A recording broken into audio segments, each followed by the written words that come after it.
임기가 1년 반 남은 JDC 이사장이 돌연 사퇴 의사를 밝히면서 사퇴 배경 등에 관심이 쏠리고 있습니다. 오피스텔을 임대해 성매매를 벌인 외국인 여성과 알선책 등이 무더기로 경찰에 검거됐습니다. 제주관광 행복택시가 시범 운행을 시작합니다.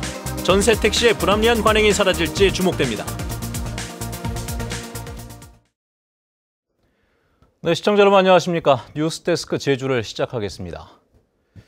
이광희 제주국제자유도시개발센터 이사장이 돌연 사퇴 의사를 밝혔습니다. 임기가 1년 4개월이 남아있는데 갑자기 왜 물러나는 것인지, 사퇴 배경과 함께 또 새로운 이사장으로 누가 임명될 것인지에 대해서도 관심이 쏠리고 있습니다. 조인호 기자입니다. 이광희 JDC 이사장이 취임한 것은 최순실 국정농단 사태가 불거졌던 지난 2016년 11월. 넉 달 뒤 탄핵으로 중도퇴진한 박근혜 정부가 마지막으로 임명한 공공기관장이었습니다. 이광희 이사장은 제주 MBC와의 통화에서 자신이 JDC의 변화를 위한 역할을 다했기 때문에 조만간 국토교통부에 사표를 제출하기로 했다고 밝혔습니다. 좀 부담도 있으셨던 건가요? 과거 정부에서 이제 임명이 되셨으니까. 그런 거는 제가 말하기 어렵고 우리 기자님들이나 판단하실 일이고요. 그런 부담은 없습니다. 그냥 내가 판단하는 겁니다. 하지만 이광희 이사장이 박근혜 정부 시절 임명됐던 만큼 문재인 정부로 바뀌면서 임기를 채우기 어려웠을 것이라는 시각도 있습니다. 과거 이명박 정부 초기에도 노무현 정부가 임명했던 김경택 이사장이 중도 퇴진하고 당시 한나라당 제주도당위원장이었던 변정일 이사장으로 교체된 전례가 있기 때문입니다. 문재인 정부 들어서도 JDC의 2인자인 상임감사에는 민주당 지역위원장과 청와대 행정관을 지낸 여권 인사가 임명됐습니다. 벌써부터 정치인 등 여권 인사가 새로운 이사장으로 임명될 것이라는 하마평도 나오고 있는 가운데 이번에도 낙하산과 보훈 인사 논란이 재현될지 주목됩니다. MBC 뉴스 조인호입니다. 제주도가 도의회에서 적법성 논란인 제주문화예술재단의 재미섬 건물 매입 과정을 조사합니다. 원희룡 지사는 긴급 현안회의를 열어 내일로 예정됐던 재미섬 매입을 위한 2차 중도금 납부를 연기토록 하고 투융자 심사위원회를 소집해 매입 과정과 계약 내용 등을 점검하기로 했습니다. 제주문화예술재단은 지난달 제주 아트 플랫폼을 조성하겠다며 옛 아카데미 극장인 재미섬 건물을 100억 원에 매입하기로 계약했습니다. 오피스텔을 임대해 성매매를 벌인 태국인 여성들이 무더기로 경찰에 붙잡혔습니다. 이런 형태의 성매매는 장소를 특정하기 힘들기 때문에 단속망을 피하기 쉬워 최근 제주에서 빠르게 확산되고 있다고 합니다. 김찬영 기자입니다. 경찰이 오피스텔 문을 강제로 열어젖힙니다. 문을 열고 안으로 들어가자 젊은 여성 한 명이 모습을 드러냅니다. 예, 성매매 알선, 성매매 단속 관련해서 압수수색의 영장입니다. 문을 안 여셔가지고 강제로 개방했습니다. 경찰은 성매매를 한 태국인 여성 6명과 이들을 고용해 성매매를 알선한 31살 서모 씨 등 2명을 검거했습니다. 이들은 이곳 오피스텔에서 방 8개를 임대한 뒤 각 방마다 태국 여성들을 머물게 하고 손님을 모집해 성매매를 해왔습니다. 10여만 원을 주고 성매수를 한 38살 박모 씨 등 남성 2명도 현행범으로 체포됐습니다. 알선책들은 인터넷 사이트로 성구매 남성을 모집한 뒤 경찰이 위장한 것은 아닌지 사전에 확인하는 치밀함을 보였습니다. 오피스텔 인근에서 만나서 성구매 의사가 진정으로 있는지 또한 혹시나 이런 단속 요인이 아닌지 그런 부분을 사전에 철저하게 확인한 뒤에 이상이 없다고 생각이 되면은 현장에서 현금을 받고 경찰은 현장에서 압수한 현금 3,200만 원과 영업 장부를 토대로 다른 성구매자들로 수사를 확대하고 있습니다. 제주에서는 지난 3월에도 같은 수법으로 성매매를 한 3명이 적발되는 등 단속이 어렵고 수법이 교묘한 오피스텔 성매매가 확산되고 있습니다. MBC 뉴스 김찬년입니다. 오늘 구자읍 김영리 낮 최고 기온이 37.4도까지 치솟는 등 30도를 웃도는 폭염이 열흘 이상 이어지면서 온열 환자가 속출하고 있습니다. 오늘 오후 1시 반쯤 제주시 오라동의 한 공사장에서 작업 중이던 45살 김모 씨가 탈진해 병원으로 옮겨지는 등 이달 들어 온열 환자 18명이 발생했습니다. 한편 불볕더위가 이어지면서 지난 16일부터 대정여고와 세화고등학교 등 4개 학교가 단축 수업을 실시했습니다. 열흘 이상 폭염이 이어지면서 일부 지역에는 가뭄 현상도 나타나고 있습니다.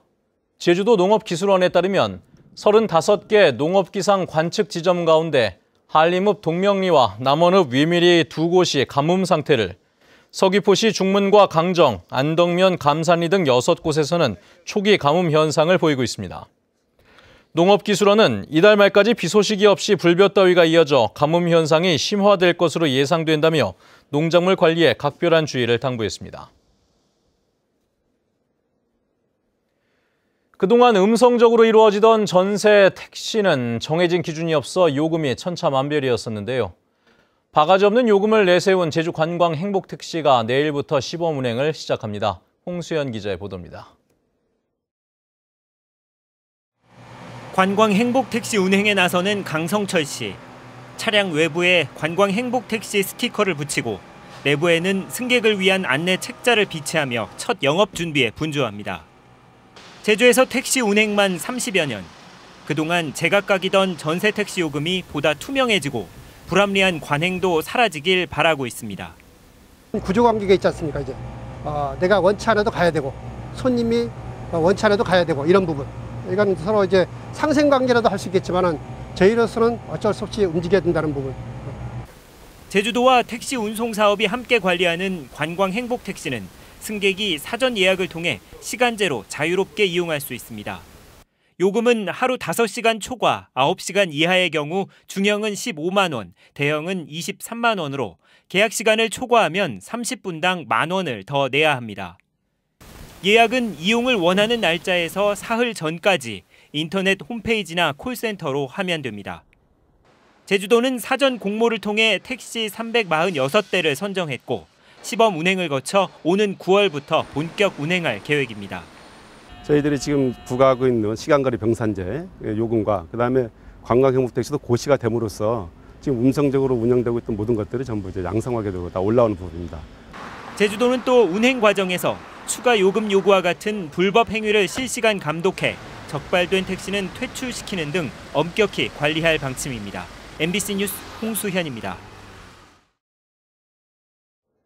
강정마을회가 해군기지 국제관함식 개최 여부를 놓고 주민토론회를 개최할지 주목됩니다.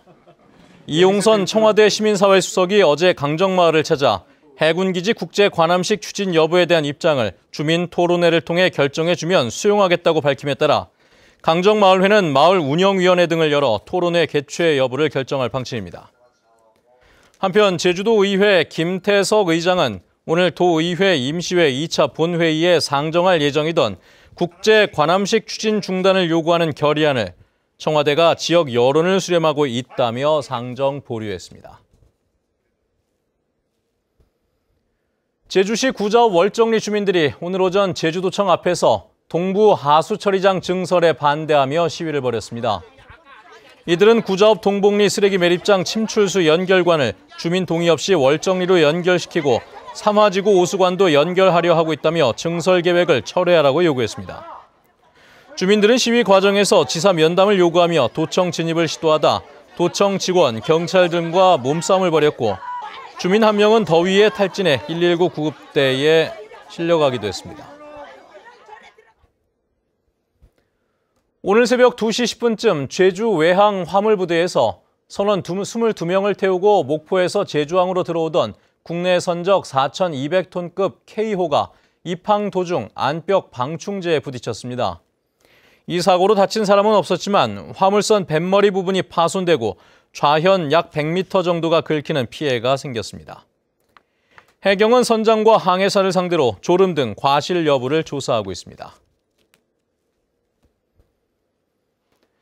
제주에서 구급대원이 폭행당하는 사건이 발생했습니다.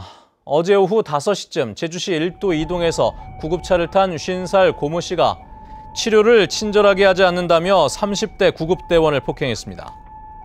소방당국은 고 씨를 구급활동 방해 혐의로 검찰에 송치할 계획인데 지난 4월과 올해도 구급대원이 폭행당하는 사건이 있었습니다. 제주대학교 모 교수의 갑질 논란에 대한 대학 측 조사가 여름방학 안에 마무리될 것으로 보입니다. 제주대는 최근 학생들의 증언을 바탕으로 해당 교수에게 질의서를 보냈다며 회신이 오면 자체 조사 결과 등을 종합해 징계나 수사 의뢰 여부를 결정하겠다고 밝혔습니다. 또 해당 학과의 정상화를 위해 2학기가 시작되기 전에 자체 조사를 마무리할 계획입니다. 박상기 법무부 장관은 국회에서 열린 법사위 전체 회의에서 예멘 난민 문제에 대해 국민적 우려를 불식시키고 국제적 책무를 이행하는 조화로운 방안을 검토하겠다고 밝혔습니다. 박 장관은 예멘을 무사증 입국 대상에서 중지했고 이집트에 대해서도 그럴 계획이라며 다른 국가에서 입국자가 급증할 경우 비자 문제도 검토하겠다고 말했습니다. 정민구 제주도의회 의원은 오늘 열린 임시회 본회의에서 2020년 국회의원 선거에서 행정체제 개편안에 대한 찬반 투표가 이루어지도록 로드맵을 마련하라고 제주도에 요구했습니다.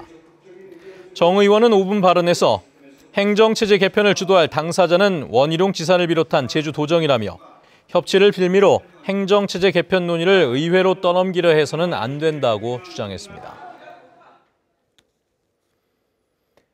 제주은행이 고객에게 대출 금리를 과다하게 받은 사례가 확인됐습니다. 제주은행은 최근 5년 동안 대출 금리 과다 수취 사례를 점검한 결과 45명, 49건의 대출이자 900만 원을 과다 청구한 사실을 확인해 금융감독원에 자진 신고했습니다. 제주은행에 따르면 직원 실수로 연소득 금액을 잘못 입력하면서 부채 비율이 높게 계산돼 가산금리가 적용됐다며 이달 중으로 해당 고객에게 과다 청구액을 환급하겠다고 밝혔습니다. 제주도 공무원 노조는 성명을 통해 첫 회기를 마무리한 제11대 도의회에 의원 우월주의 사고가 사라지길 바란다고 지적했습니다.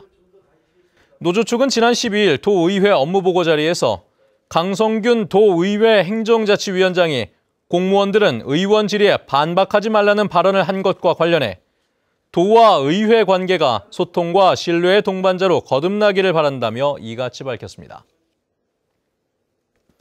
뉴스데스크 제주였습니다. 여러분 고맙습니다.